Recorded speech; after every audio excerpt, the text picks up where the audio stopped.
Okay, so another day, and this may come as a shock to you, but believe it or not, Apple has not only another EU antitrust complaint made, but the EU have opened two separate investigations into Apple. Facebook is also refusing to pay for Australian news content.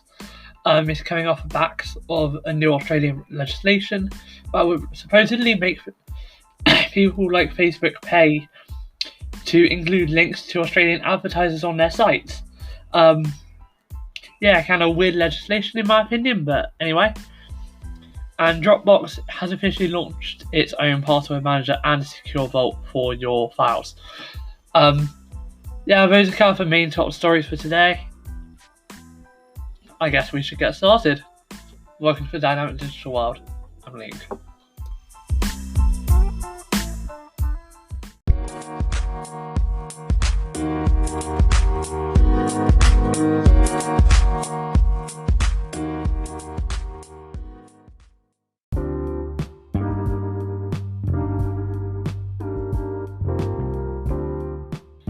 Okay, so let's go with today's top story. I'm going to try and make this quick as it is technically two stories kind of rolled into one.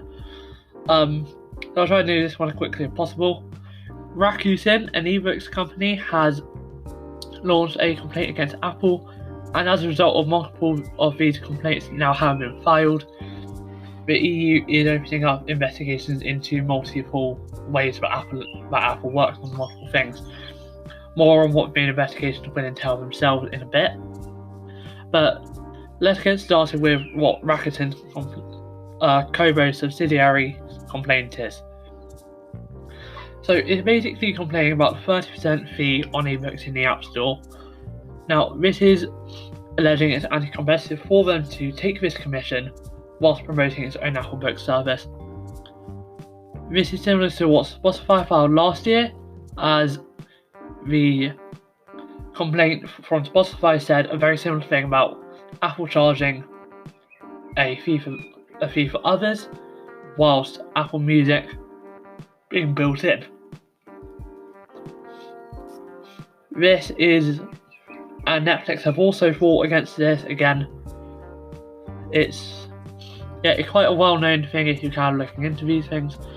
Another thing though is that Apple also has an exemption for this sort of thing, which allows Amazon Prime Video to bypass this when selling individual movies and TV show rentals. So this is rentals and that's only for rentals, not selling a whole show.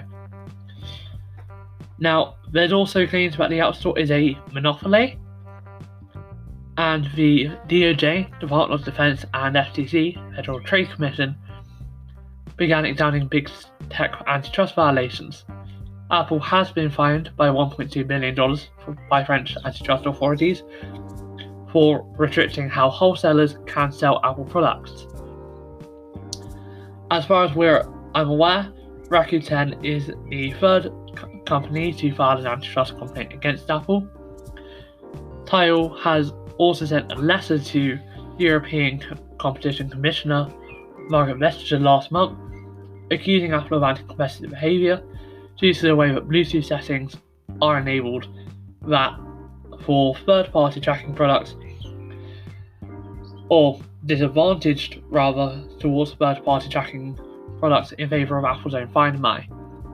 This is especially concerning as Apple is rumoured to be releasing an AirTag branding later this year, and this was even leaked earlier this year.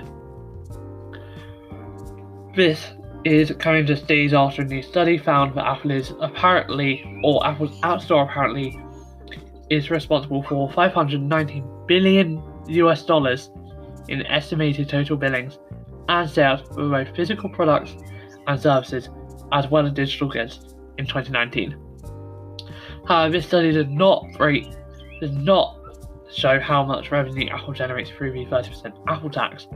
However, it highlights the $61 billion in sales and billings from digital goods and services alone. So that's digital goods and services alone, $61 billion. Again, we're not sure how much of this is 30% Apple tax, but that is a lot of money regardless.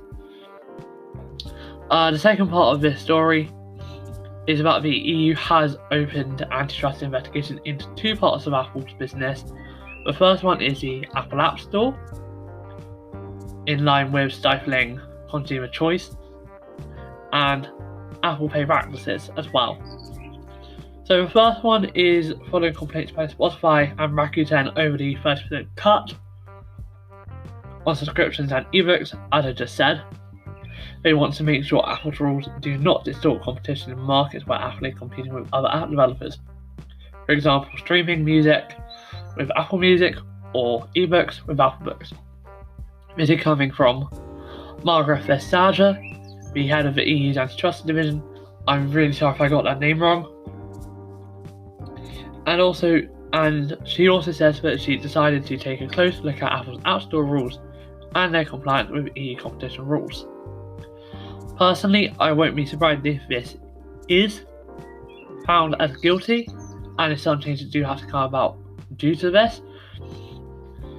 As Spotify did claim that they use the App Store to stifle innovation and limit consumer choice in favour of Apple Music. This is again a very similar complaint to Rakuten, except instead of it being the music side of things, it's the ebook side of things. Alongside this investigation, the EU is also going to look at Apple Pay to assess whether they again violate competition rules with their limit of who can use near-field communication technology on the iPhone and Apple Watch. Now currently Apple Pay is the only provider allowed to use this on the iPhone. On an Android phone, if you use another product that can do it and you prove it's secure, then you're allowed to and you're good to go. This could possibly, if it does again lead to changes, allow you to have another service. So for example, we could see a port of Google Pay brought over to the App Store, and we could see one of Samsung Pay brought over to the App Store. Personally, I think these would be nice to see, just to give me a bit of choice in who I go with. I would probably go with Apple Pay if I had an iPhone, just out of ease of access. I don't have to download another app. But the fact is, I shouldn't be limited to using Apple Pay. If I'm coming from an Android phone and I got everything set up in my Google account, in terms of my payment methods and everything, I'm just moving over to a Apple device for the first time, then I would like to just be able to download Google Pay, sign in with my Google account, have my card details set up, put in my security code, pay using Google Pay. It just seems that this should be allowed. However, Apple said that this could be that this start quote could be harmful to user friendliness, data protection, and security of financial information. End quote. They have also said in that start quote, "It's disappointing the European Commission is advancing baseless complaints from a handful of companies who simply want a free ride and don't want to play by the same rules as everyone else. We don't think that's right. We want to maintain a level playing field where anyone with determination and a great idea can succeed." End quote. If you want a level playing field, personally, just allow others to put apps on your store that take advantage of the tap and pay functionality, and also allow a setting of defaults. Now, they say that they are welcome to see the European Commission prove this, so, if this is the case, there's a lot of rumours about Apple possibly allowing default apps to be changed in iOS 14. If they do that, then I think I can see almost every single one of these complaints going away, apart from the Apple Pay and obviously the Apple tax investigations, but there'll be a lot less to stand on in terms of consumer choice, as consumers will now be able to set things as default apps. Personally, I think that should be allowed, but it is Apple's ecosystem, so they do have a few rules that they can set.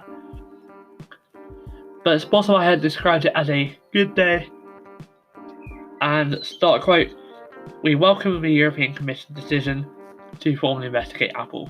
and hope they'll act with urgency to ensure fair competition on the iOS platform for all participants in the digital economy. End quote. To me, it seems that we probably won't find out about this for a good few months. Remember, the EU has been investigating this for a year on Spotify's complaint alone, so we can expect at least another year, if not 2 or 3 years, to find out more about this. But as news does come in, I will try and keep you updated. So that's about the story. Our second story of the day is going to be about Facebook refusing to pay for Australian news content. So let's get started.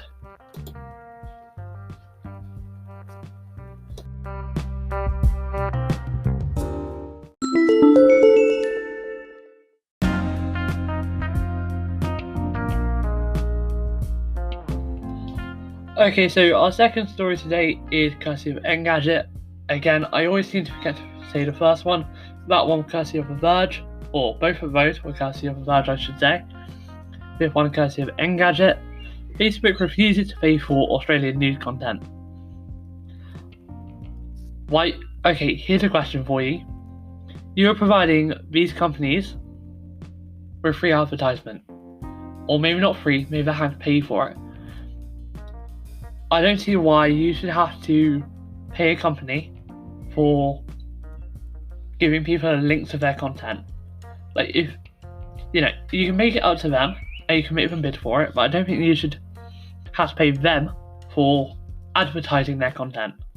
There are reasons why I can see this, obviously being a thing, but I just don't see why when they're giving them advertising space, they should have to pay them to give them the privilege of advertising space on their app, if you get what I mean. This is apparently going to make it mandatory for social networks and also Google to pay news outlets when they use their content. Now, this was first announced back in April, that they were going to have to pay for news content back in April. And it was supposed to be voluntary until the COVID-19 pandemic affected ad revenues, and the ACCC realised the companies were unlikely to pay of their own accord. Now,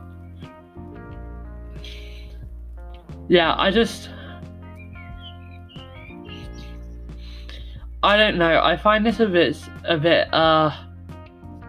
I find this whole thing a bit ridiculous, to be honest. So, Facebook are saying that they're going to stop including Australian news content on their app, as they believe they are highly sustainable with other content, and that news does not drive significant long-term value for its business. To be honest, that's probably true, especially for Facebook. Google, I can believe, need it a bit more, but obviously, Facebook, they're a social media company, they don't need that as much.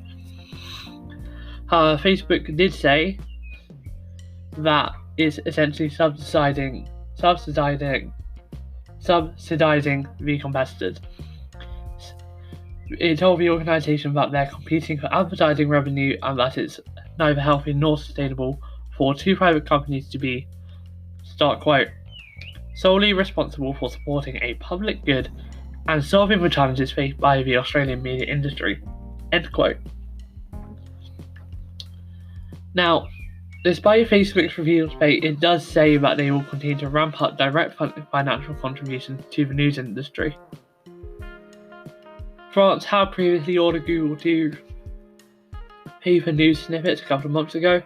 Google did, however, remove snippets altogether. In my opinion, this whole idea is ridiculous. I'm just going to come out and say it.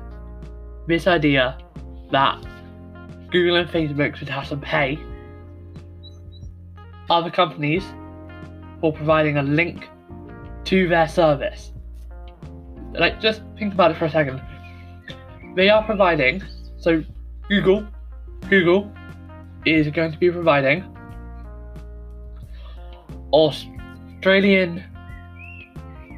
so Google will be paying Australian news companies for links on their own website. So, right, this is really confusing. Basically, for an Australian, it's really confusing actually to me. So it's really hard to explain. Basically, if Google wants news on the Google search page, they will have to pay the media company who owns that story for providing a link to that media company's content. So it's like the opposite of paid for ad spaces.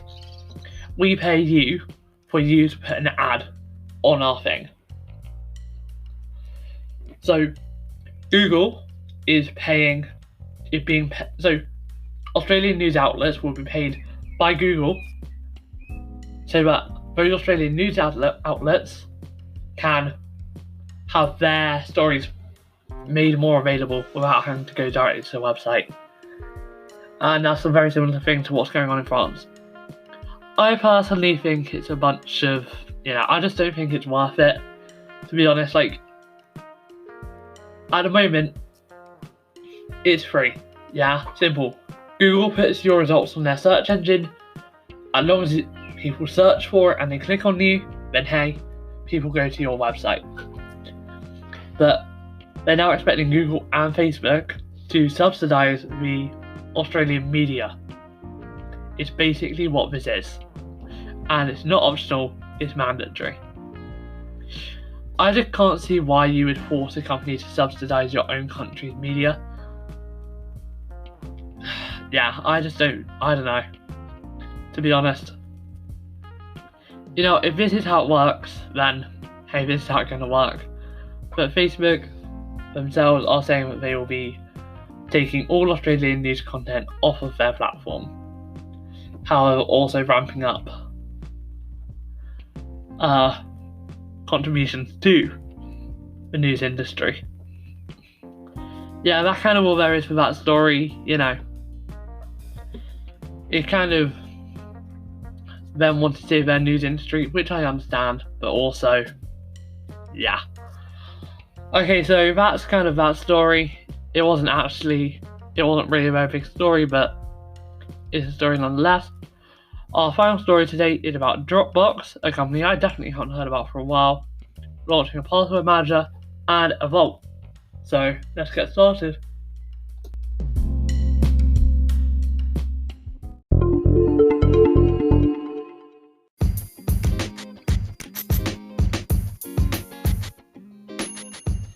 Okay, so today's final story is about Dropbox. More specifically, how they have officially announced their password manager and secure vault. These are a couple of new updates that have just been announced today. So apparently it's a bunch of new features. So they are very security focused. The password manager was apparently spotted earlier this month, and a vault for files for storing documents like birth certificates, so naturally very specific, very important things. The password manager is called, and this is a very original name, Dropbox Password. It's very similar to 1Password or LastPass, except you use your Dropbox account credentials. The release of this follows the acquisition of Password Manager Vault last year by Dropbox. And part of the reason that the company built a native password management feature is that it observed password management is one of the most dominant use cases for Dropbox today. That's actually quite interesting. So, people are apparently syncing their existing password managers with Dropbox, and also storing and managing their passwords. I'm hoping that's not in plain text, but yes, people are storing their passwords on Dropbox. Now, this is also not at the same time as they launched Dropbox Vault. This comes a while after, but not too long after, Microsoft announcing their own Vault for their OneDrive service. Now, this will be secured with a 6-digit PIN, and Dropbox says all files will be encrypted when uploaded, downloaded, and stored on Dropbox's servers. If you need to selectively share access to your Dropbox vault in an emergency, you'll be able to do that without opening up the whole account. Dropbox is also introducing a new service that allows you to automatically back up folders from your Mac or PC to Dropbox. So you'll be able to pick which folders Dropbox backs up if you so choose. These are both available in beta today for all mobile users on Dropbox Plus.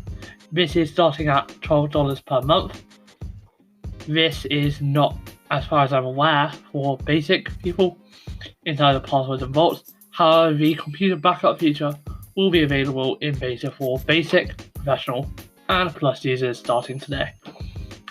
Dropbox is also making HelloSign e-signature a native signature within Dropbox, so you can send, receive, and sign documents without leaving Dropbox. This again follows another acquisition from Dropbox of HelloSign last year. It will be available to a small subset of users in private beta in the coming weeks and available to all users as of next month. There's also going to be an app center to find third-party apps that work with Dropbox. If you previously wanted to find those apps, you had to dig into your account settings. So the goal is to give people a central place to find those apps. It will be available to a small subset of users, again, in beta today, with 40 of the company partners on the platform, and broader availability will be coming later this year. And there's also a new family plan, which lets a family of 6 be involved under one billing plan. This is rolling out to Dropbox Plus users in the next few weeks and to all users later this year. It's good to see Dropbox kind of really announcing new features. Personally, I haven't heard a lot about Dropbox for a long time, actually, a very long time. So it's good to kind of hear a lot more about them just having a few new features, releasing a few new things. Obviously, you probably have announced a few things, I've just missed it, but definitely glad to see Dropbox hadn't died. I wasn't too sure, I knew it was obviously around, but I wasn't sure how popular it is. So, hopefully they're still going well. That's kind of all of today's main stories.